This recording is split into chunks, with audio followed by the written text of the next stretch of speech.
कहते हैं जब रिश्तों में लालच घुस जाए तो खून का पानी बनने में देर नहीं लगती। मधुलिका की जिंदगी में किसी चीज की कमी नहीं थी। करोड़ों की संपत्ति, बड़ा घर, नौकर चाकर और समाज में नाम, सब कुछ था। लेकिन कभी कभी दौलत का अंधा घमंड इंसान को ये भूलने पर मजबूर कर देता है कि रिश्तों की बुनियाद प्यार और भरोसे पर टिकी होती है, ना कि जमीन जायदाद पर। उस दिन मधुलिका के भाई और भाभी के पास आया उसकी सास का अचानक फोन। एक ऐसे तूफान का इशारा था जो उनके पूरे परिवार के रिश्तों की जड़ें हिला देने वाला था। आज अचानक मधुलिका की सास का फोन मधुलिका के भाई भाभी के पास आया। मधुलिका के भाई भाभी को लगा ऐसी क्या बात हो गई कि मधुलिका की सास ने उन्हें फोन किया है। उन्होंने इधर से अभिवादन करने के बाद मधुलिका की सास से पूछा, आंटी जी, ऐसा क्या हो गया कि आज आपको फोन करना पड़ा? सब कुछ ठीक है ना? तो मधुलिका की सास ने बोला, हाँ बेटा, वैसे तो सब कुछ ठीक है, पर मैं तुमसे मिलना चाहती हूँ। मैं तुम्हारे घर मिलने के लिए आना चाहती हूँ और तुम इस बारे में मधुलिका को बिल्कुल मत बताना। अब तो मधुलिका के भाई भाभी को और अधिक चिंता होने लगी।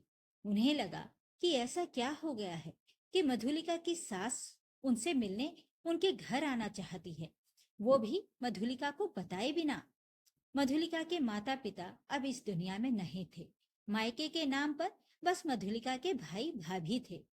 मधुलिका की शादी काफी बड़े घर में हुई थी और मधुलिका को किसी बात की कोई कमी नहीं थी।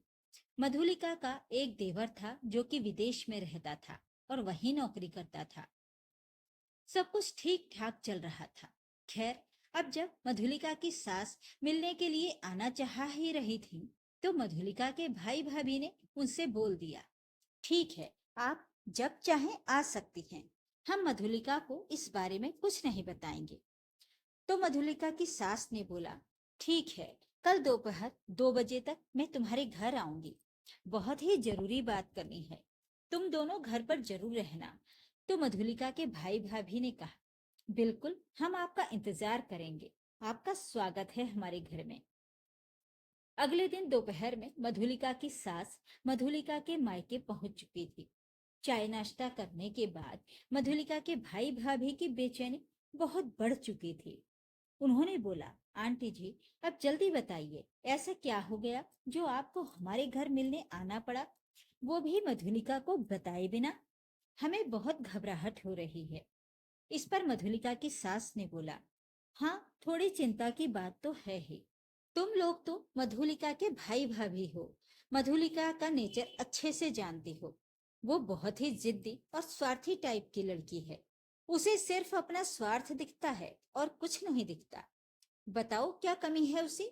2 ही बेटे हैं मेरे, उसमें से भी छोटा बेटा विदेश में रहता है और बड़ा बेटा यहाँ रहता है, जिससे तुम्हारी बहन की शादी हुई है।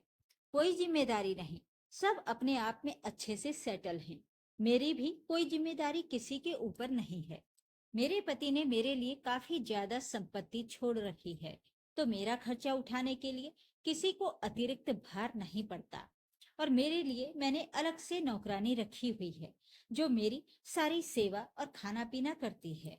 और ये सब मैंने सिर्फ इसीलिए किया है क्योंकि मैं ये नहीं चाहती कि कल को मधुलिका बोले कि उसने मेरी सेवा सत्कार की है और मेरी छोटी बहू ने कुछ नहीं किया है। अब जिसकी जहां नौकरी है वो तो वहां ही रहेगा, इसलिए मैंने ये जिम्मा किसी को दिया ही नहीं है। और अगर मैं बीमार भी पड़ती हूँ तो अपने लिए अलग से एक नर्स रख लेती हूँ, जिसका खर्चा मैं खुद ही उठाती हूँ। किसी के ऊपर कोई जिम्मेदारी नहीं डालती। तो ये बोलने का किसी को भी हक नहीं है कि किसी ने मेरे लिए कुछ किया है। और मैं अपने पति के बनाए घर में रहती हूँ, तो वो मेरा घर है, ना कि मधुलिका का। तो कल को मधुलिका ये भी नहीं कह सकती कि उसने मुझे अपने घर में रखा था, क्योंकि उसने मुझे अपने घर में नहीं रखा, बल्कि मैंने उसे अपने घर में रखा है। और मेरे घर में मेरे दोनों बेटों का बराबर का हिस्सा है, पर उसका पूरा उपयोग मधुलिका कर रही है, ना कि छोटा बेटा। वो तो 4-5 साल में कभी एक हफ्ते के लिए आता है, तो अपने एक रूम का इस्तेमाल करता है और बाकी पूरे टाइम तो मधुलिका और उसका परिवार ही इस्तेमाल करते हैं ना। और मेरा छोटा बेटा कभी भी इस घर का बंटवारा करने के लिए नहीं आने वाला। ये इस बात सब जानते हैं। फिर भी तुम्हारी बहन बहुत स्वार्थी है। जी आंटी जी, ये सारी बातें तो हमें पता है, पर हमें ये भी पता है कि हमारी बहन थोड़ी स्वार्थी और जिद्दी स्वभाव की है। पर अब आप ये बताइए कि आपका यहाँ आने का मकसद क्या है? क्या उसने कुछ कहा है?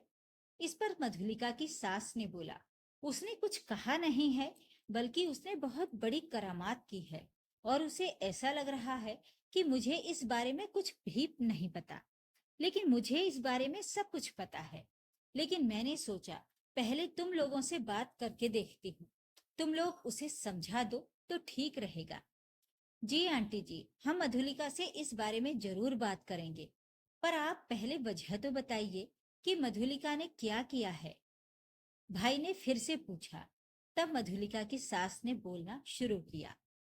मधुलिका ने अपने स्वार्थ में अपने पति यानी कि मेरे बड़े बेटे को भी शामिल कर लिया है और दोनों मिलकर हमारी जितनी भी जमीन जायदाद और संपत्ति है सब कुछ अपने नाम पर करवाने की साजिश रच रहे हैं। और अपने इस घिनौने मकसद को पूरा करने में वो दोनों लगे हुए हैं। और इससे संबंधित कार्यालय में वो सारे दस्तावेज बदल रहे हैं ताकि जल्दी से जल्दी सारी संपत्ति मधुलिका के नाम पर हो जाए। वो मेरे छोटे बेटे को उसका हक और हिस्सा नहीं देना चाहते। दोनों मियाँ बीवी मिलकर बहुत बड़ी साजिश कर रहे हैं और उसके लिए दस्तावेज भी तैयार करवा चुके हैं। वो तो कार्यालय का एक आदमी मेरे पति का बहुत खास दोस्त था, तो उसने आकर मुझे सारी बातें बता दी। नहीं तो मुझे तो इस बारे में कुछ भी पता नहीं चलता। मैंने सोचा यदि मैं इस बारे में मधुलिका और अपने बेटे से बात करूंगी तो वो दोनों या तो लड़ाई करेंगे या तो टाल मटोल कर देंगे। इसलिए मैंने तुमसे बात करना सही समझा। ये बात तो ठीक है आंटी जी, लेकिन इस बारे में आपको अपने छोटे बेटे से बात करनी चाहिए और उसे सारी सच्चाई से अवगत कराना चाहिए। मेरे जानने या न जानने से क्या फर्क पड़ता है? मधुलिका तो वही करेगी जो उसे करना है। जब मधुलिका की सास, भाई और भाभी बैठकर उसकी जिद और स्वार्थ की बातें कर रहे थे, तभी भाई को अनायास शादी का एक किस्सा याद आ गया। भाई ने धीरे से कहा, आंटी जी, सच कहूं तो मधुलिका का ये स्वभाव नया नहीं है। आपको एक बात बताऊं जो उसकी शादी के समय हुई थी। मधुलिका की शादी शहर के सबसे बड़े बैंक्वेट हॉल में बड़े ही धूमधाम से हो रही थी। सजावट ऐसी थी कि दूर से ही देखने वाले रुककर निहारने लगते। हर तरफ चमक दमक, महंगे फूलों की खुशबू और तरह तरह के व्यंजन। उस दिन मधुलिका के मायके में खुशी का माहौल था, लेकिन इस खुशी के बीच भी उसके स्वभाव की झलक साफ दिख रही थी। शादी के एक दिन पहले जब हल्दी और मेहंदी की रस्म हो रही थी, मधुलिका अपने भाई और भाभी से बोली, भाई देखो, शादी में दहेज का सामान जितना दिखेगा उतना ही मेरी ससुराल में इज्जत बढ़ेगी। मैंने लिस्ट बनाई है, इसमें जो जो है वो सब चाहिए। भाई ने लिस्ट लेकर देखा तो दंग रह गया। महंगी ज्वेलरी सेट, लेटेस्ट मॉडल की कार, ब्रांडेड कपड़ों के ढेर और कई तरह के इलेक्ट्रॉनिक सामान। भाई ने धीरे से उसे समझाने की कोशिश की, मधुलिका देख, हमने पहले से ही बहुत इंतजाम कर रखा है। तेरी शादी में कोई कमी नहीं होगी, लेकिन इतनी बड़ी लिस्ट पूरा करना हमारे लिए मुश्किल है। तू जानती है हमने तेरी पढ़ाई, कपड़े और बाकी सब पर कभी कंजूसी नहीं की। लेकिन मधुलिका ने मुंह बना लिया, भाई ये सब तो तुम्हारा फर्ज है। अगर मेरी ससुराल वाले देखेंगे कि मेरे मायके से सब कुछ बड़ा बड़ा आया है, तभी तो मेरी इज्जत होगी। वरना कल को वो कहेंगे कि भाई ने कुछ दिया ही नहीं। और हाँ, भाभी से कह देना कि शादी में मेरे कपड़ों पर उससे ज्यादा गहने और भारी कपड़े हों, वरना लोग समझेंगे कि भाभी ज्यादा खूबसूरत लग रही हैं। भाभी को ये सुनकर बहुत बुरा लगा, लेकिन उन्होंने चुप रहना ही बेहतर समझा। शादी के दिन भी जब वरमाला का समय आया, मधुलिका ने अपने भाई को किनारे पर खींचकर कहा, भाई कार कहाँ है? बारातियों को दिखाने के लिए तो वो नई वाली कार गेट पर खड़ी होनी चाहिए थी। अगर वो नहीं दिखी तो मेरी ससुराल वाले सोचेंगे कि मेरे मायके वाले कंजूस हैं। भाई ने थक कर कहा, मधुलिका, हमने जो किया है वो दिल से किया है। दिखावे के लिए जितना कर सकते थे उतना कर चुके हैं। लेकिन मधुलिका ने गुस्से में कहा, मुझे दिखावा ही चाहिए भाई, क्योंकि लोग दिल नहीं देखते, चीजें देखते हैं। उस वक्त किसी को अंदाजा नहीं था कि यही लालच और दिखावे की चाह सालों बाद पूरे परिवार में दरार डालने वाली है। आंटी जी ना उसने कभी किसी की सुनी है न सुनेगी। इससे अच्छा होगा कि आप अपने छोटे बेटे को विदेश से बुला लीजिए और दोनों का हिस्सा बंटवारा कर दीजिए, ताकि वो अपना हिस्सा बेचकर यहाँ से चला जाए। नहीं तो वो तो अपनी मनमानी करके रहेगी, कोई इसे रोक नहीं सकता। मधुलिका के भाई ने अपनी तरफ से समस्या का समाधान बताते हुए कहा। इस पर मधुलिका की सास ने कहा, वो बात तो सही है, लेकिन मधुलिका और मेरा बड़ा बेटा बहुत चालाक हो चुके हैं। उन लोगों ने मेरे फोन से मेरे छोटे बेटे के सारे नंबर ब्लॉक कर दिए हैं और साथ ही साथ मेरे फोन से उसका नंबर डिलीट भी कर दिया है और मेरी छोटी बहू के भी सारे नंबर ब्लॉक करके डिलीट कर दिए हैं। अब वो लोग वहां से फोन लगा नहीं सकते और मेरे पास उनसे संपर्क करने का कोई जरिया नहीं है। और अगर वो लोग मधुलिका और मेरे बड़े बेटे को फोन लगाते हैं तो ये लोग टाल मटोल करके मुझसे उनकी बात नहीं करवाते। मेरी छोटी बहू के मायके में भी कोई अब नहीं है और उसके एक भैया भाभी हैं, वो भी विदेश में ही रहते हैं, तो मेरे पास उनका कोई नंबर नहीं है। इसीलिए मैं तुम्हारे पास मदद मांगने के लिए आई हूँ। मैं किसी भी तरीके से अपने छोटे बेटे से संपर्क नहीं कर पा रही हूँ और ना ही वो मुझसे संपर्क कर पा रहा है। तुम्हारे पास उसका नंबर अगर हो या फिर कहीं से तुम अगर पता कर सको तो उसे यहाँ के हालात से अवगत करा दो। मैं जानती हूँ कि मधुलिका तुम्हारी सगी बहन है, फिर भी मैं बहुत उम्मीद लेकर तुम्हारे पास आई हूँ, क्योंकि अब मैं और किसी से कोई आसरा नहीं लगा सकती। मधुलिका की सास ने बहुत ही उम्मीद से उसके भाई से कहा। इस पर मधुलिका के भाई ने कहा, मधुलिका जो भी कर रही है गलत कर रही है और मैं इस गलती में उसका साथ कभी नहीं दूंगा। मैं कोशिश करूंगा आपके छोटे बेटे से संपर्क करने की और उसे सारी सच्चाई बताने की। आप हमारी तरफ से निश्चिंत रहिए, हम आपका ही साथ देंगे।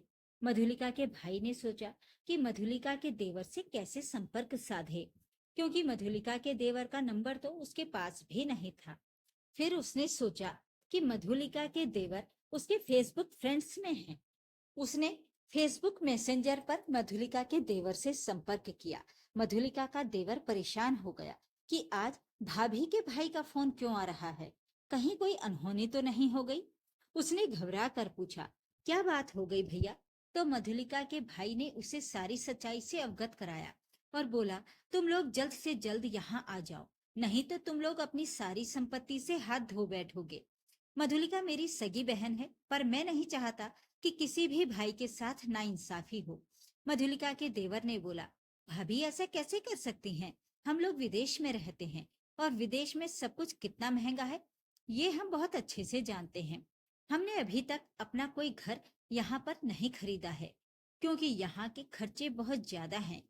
हम तो यही सोचते थे कि हम अपने हिस्से की जमीन जायदाद बेचकर यहाँ अपने लिए एक घर खरीद लेंगे और वहां पर भाभी ने सारी संपत्ति अपने नाम करवाने की सोच ली। मुझे भाई भाभी से ऐसी उम्मीद नहीं थी। मैं कोशिश करता हूँ जल्द से जल्द वहां आने की और सारा बंटवारा सही ढंग से करने की। और कुछ समय के बाद मधुलिका का देवर भारत आ गया और आने के बाद उसने अपने भाई भाभी को आड़े हाथों लिया। भाई भाभी को समझ में नहीं आ रहा था कि ये अचानक कैसे आ गया। देवर ने सारे कागजात सही करवाए और सब कुछ बराबर बराबर से बंटवाया और बोला, अब मैं अपना हिस्सा बेचकर जाऊंगा और आपको अपने हिस्से का जो करना है कीजिए। आपने सोच भी कैसे लिया कि मैं इस तरह से अपना हिस्सा छोड़ दूंगा? तो मधुलिका ने बोला, और माँ, वो क्या बस हमारी जिम्मेदारी है? इस पर देवर ने बोला, मैंने माँ को कभी नहीं बोला कि हमारे साथ आकर मत रहिए, पर माँ को भारत छोड़कर नहीं जाना, तो क्या मैं अपनी नौकरी छोड़ दूं? अब मधुलिका की सास ने बोलना शुरू किया, तुम मेरे बारे में कैसे बोल सकती हो? क्या मैं तुम्हारे साथ रहती हूँ? नहीं, मैं अपने पति के बनाए घर में रहती हूँ, जिसकी मालकिन मैं खुद हूँ। बल्कि तुम मेरे साथ रहती हो।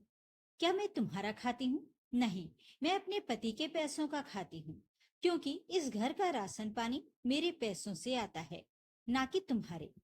मेरी सारी दवाई, डॉक्टर, सारे खर्च मैं खुद उठाती हूँ। यहाँ तक कि अपने सारे कामों के लिए मैंने अलग से नौकरानी रखी है। और अगर मैं बीमार पड़ती हूँ तो अपने लिए अलग से नर्स रख लेती हूँ। उसके सारे खर्चे मैं खुद उठाती हूँ। तो अपनी ये बकवास अपने पास रखो। मैं किसी के ऊपर आश्रित नहीं हूँ।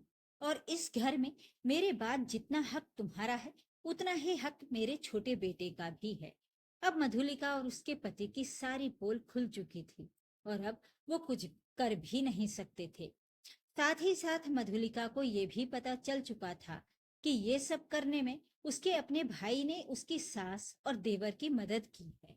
मधुलिका को अपने भाई के ऊपर बहुत गुस्सा आ रहा था। उसने अपने भाई से बोला, ठीक है भाई, तुमने अपनी बहन का साथ न देकर उसकी सास और देवर का साथ दिया है ना, तो अब मैं भी दिखाती हूँ कि मैं क्या करती हूँ। मुझे मेरे मायके की संपत्ति में से मेरा हिस्सा चाहिए और वो मैं लेकर रहूंगी। और ये कानून सही है, इसमें कोई गलती नहीं है। तो मुझे मेरा हिस्सा दे दो, नहीं तो मैं कोर्ट जाऊंगी। इस पर मधुलिका के भाई ने बोला, मधुलिका, ये तू क्या बोल रही है? तेरे पास किस चीज की कमी है?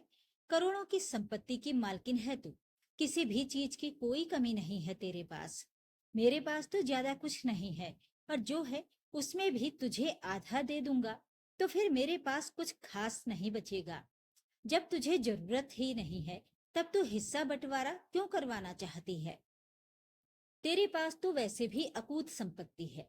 इस पर मधुलिका ने कहा, हाँ भाई, तुम सही बोल रहे हो, पर मैं तुमसे बदला लेना चाहती हूँ, क्योंकि तुमने मेरा साथ न देकर मेरी सास और देवर का साथ दिया, तो अब भुगतना तो पड़ेगा ना। मुझे तो तुम बचपन से ही जानते हो कि मैं कितनी जिद्दी किस्म की हूँ। इस पर मधुलिका की सास और देवर ने बोला, हाँ, तेरे भाई ने तेरा साथ न देकर हमारा साथ दिया है, क्योंकि वो तुम्हारी तरह गलत सोच वाला इंसान नहीं है। तो अब हम भी उसका साथ देंगे। तुमने उसे अकेला कैसे समझ लिया? अब तुम कान खोलकर सुन लो। तुमने ये जो फर्जी कागजात बनवाकर गलत काम करने की सोची थी ना, वो सारे सबूत अभी भी हमारे पास हैं। और अगर तुमने अपने भाई को परेशान किया, तो वो सारे सबूत सीधा पुलिस के पास जाएंगे और तुम और तुम्हारा पति सीधा जेल जाएंगे। तो अच्छा यही होगा कि सुधर जाओ और जितना तुम्हारे पास है उतने में ही खुश रहो, क्योंकि तुम्हारे पास दौलत की कोई कमी नहीं है। ये बात सब जानते हैं। तो खुद भी खुश रहो और अपने मायके वालों को भी खुश रहने दो। पुलिस का नाम सुनकर मधुलिका को डर लगा, क्योंकि गलत काम तो उसने किया था और उसे बहुत अच्छे से समझ में आ चुका था कि अब अगर उसने कुछ भी गलत किया तो इसका अंजाम उसे भुगतना पड़ेगा। इसलिए उसने चुप रहने में ही अपनी भलाई समझी। भाई ने मधुलिका की सास और देवर का शुक्रिया अदा किया और मधुलिका को समझाया, देख मधुलिका, तुझे किसी बात की कोई कमी नहीं है। अपनी ये जिद और घमंड छोड़ दे और खुश रहा कर, क्योंकि इस तरह के व्यवहार से सिर्फ रिश्ते बिगड़ेंगे और एक दिन तेरा अपना कोई नहीं रह जाएगा। ये कहकर मधुलिका के भाई भाभी वहां से चले गए। देवर भी अपने कमरे में चला गया। अगले दिन उसकी फ्लाइट थी।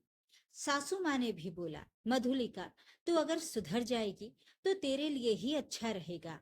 और ये कहकर वो भी अपने कमरे में चली गईं। दौलत और जायदाद का खेल खत्म हो चुका था। सच सामने आने के बाद मधुलिका के पास सब कुछ था, बस रिश्तों का सहारा नहीं था। भाई ने साफ कह दिया कि सही के लिए खड़ा होना कभी गलत नहीं होता, चाहे सामने अपना ही खून क्यों ना हो। सास के शब्द भी उसके कानों में गूंज रहे थे, सुधर जाएगी तो तेरे लिए ही अच्छा रहेगा। आज मधुलिका ने समझा कि दौलत से घर तो खरीदा जा सकता है, लेकिन परिवार का सच्चा अपनापन नहीं।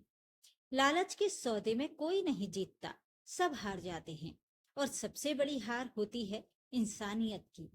दोस्तों, क्या मधुलिका के भाई ने अपनी बहन की जगह उसके देवर का साथ देकर सही किया? कमेंट में जरूर बताइएगा। वीडियो को लाइक और शेयर कर दीजिए। चैनल को सब्सक्राइब जरूर करें ताकि आपको रोज अच्छी अच्छी कहानियां सुनने को मिलती रहें। तो फिर मिलते हैं एक और कहानी के साथ। नमस्कार।